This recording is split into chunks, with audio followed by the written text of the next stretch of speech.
Hello again. It's your local bald man. I've come with some information that will save you some Google searches and some influencer influencing garbage. All diets are fads, all of them, every single one of them. When it comes to purely losing weight, different diets have different benefits depending on health issues, pre-existing conditions, and doctor recommendations. But if you're just trying to get lean, like you're just trying to lose weight, it's all a fad. There is no optimal diet. It's all like, if you're losing weight, you are burning more calories than you are taking in. That's the math. The math is 3,500 calories of deficit equals 1 pound lost.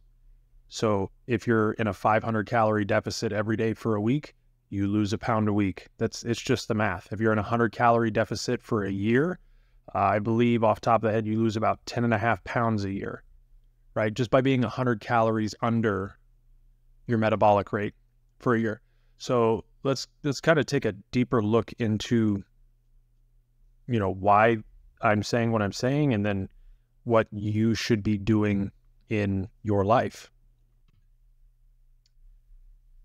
So the reason they're all fads is all of them are just a way to reduce calories. So one of the most popular ones is keto, low to no carb, right? You typically have to be eating 50 grams of carbs per day or less to go into ketosis, which I think is like 1 or 2 bananas or like a slice or 2 of bread. Like you do more than that and you're just screwed, right? It's just game over. You're not going to fall into ketosis. And even if you're under that 50 number, there might still be instances. Like there's a reason it says 25 to 50 because different people respond differently. But the whole idea is you're removing an entire macronutrient from your diet. It's going to be very hard for you to consume the same amount of calories with only 2 out of 3 macronutrients available. So you're eating less calories, so you lose weight, right? Obvious benefits for people who are diabetic, pre-diabetic, other issues processing carbohydrates and sugars. But just a regular person or an athlete, somebody just trying to lose weight, it's just a way to cut calories. Paleo, same thing. Natural foods, right? Nuts, fish, veggies, all good things. It also tells you typically to avoid dairy and grains. What's the most widely available like protein shake source for like when you're on the go and you don't have time for food? Because that's what supplements are for. They're for supplementing your diet. What's whey protein? It's for milk, right? It tells you to avoid grains, which, you could go either way on that. You're going to avoid rice. You're going to avoid, whole grain bread for like a sandwich. Your ancestors weren't out here like, oh no, I can't milk this cow. It's not paleo. You know what I mean?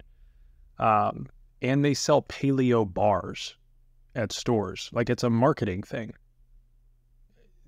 They weren't eating bars. They didn't have bars, paleo bars with nuts on them. Yeah, whatever. Atkins, pretty much protein only. Again, cutting out a huge portion. Like you're cutting out carbs entirely, and it's hard to cut out fat entirely in a protein-only diet because you're going to be eating like, you see people on Atkins eating sausages and brats and steak and salmon. It's hard to cut fat out that way because there's fat in all those foods. But again, you're just cutting out an entire macronutrient. So you're going to consume less calories most of the time. Now, if you just keep eating, none of this matters. Like if you switch to these diets, but you just continue to gorge yourself, you will not lose weight, right? You're restricting a macro, so you're having less caloric intake. But if you continue to stuff your face, it won't matter at all. The only thing I will say is the average American in our daily lives, we eat a lot of processed carbs and oils that we shouldn't be eating. And so a lot of these diets, you'll see people have really good results, because if you go from having McDonald's 3 times a week to, say you go on keto and now I'm only eating meat and vegetables and like bacon and stuff, yeah, okay, now you're not eating 6 to 12 hamburger buns and a bunch of grease and French fries. Like, yeah, you're going to lose weight, so we're not in a great place anyway, as far as how we eat typically in the US. So what's best? It depends.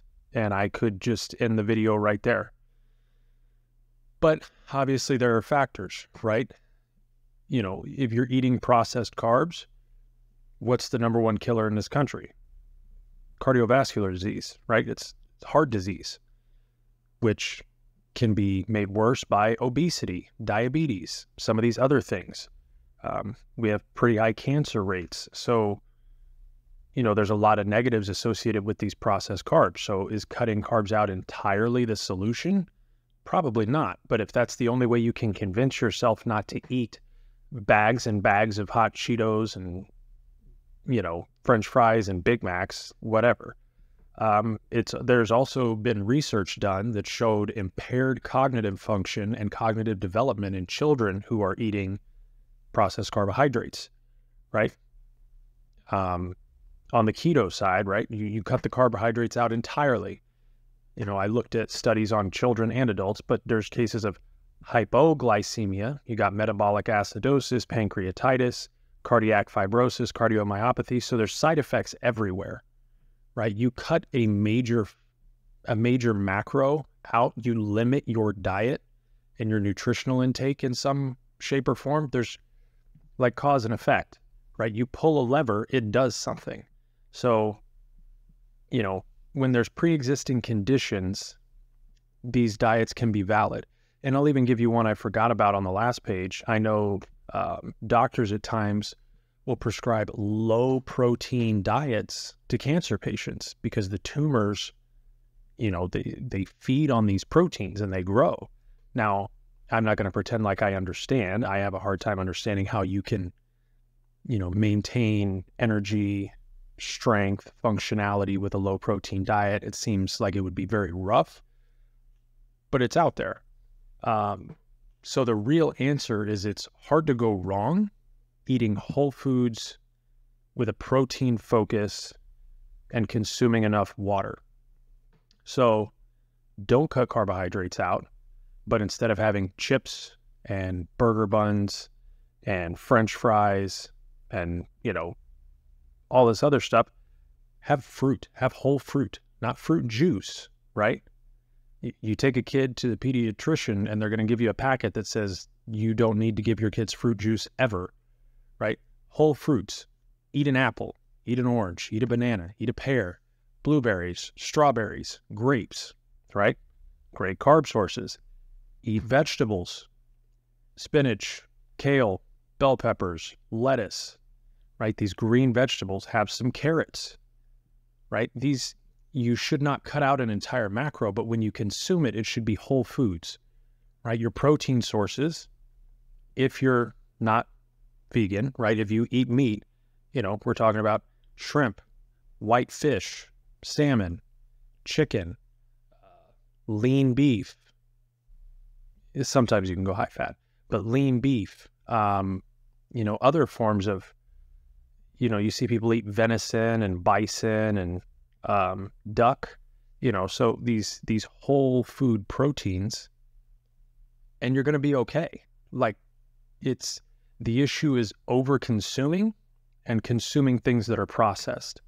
So figure out what your base metabolic rate is, and if you want to lose weight, eat less than that and do it with whole foods. You'll lose weight and you'll feel better. And again, I don't have a marker. Oh, I found another pen.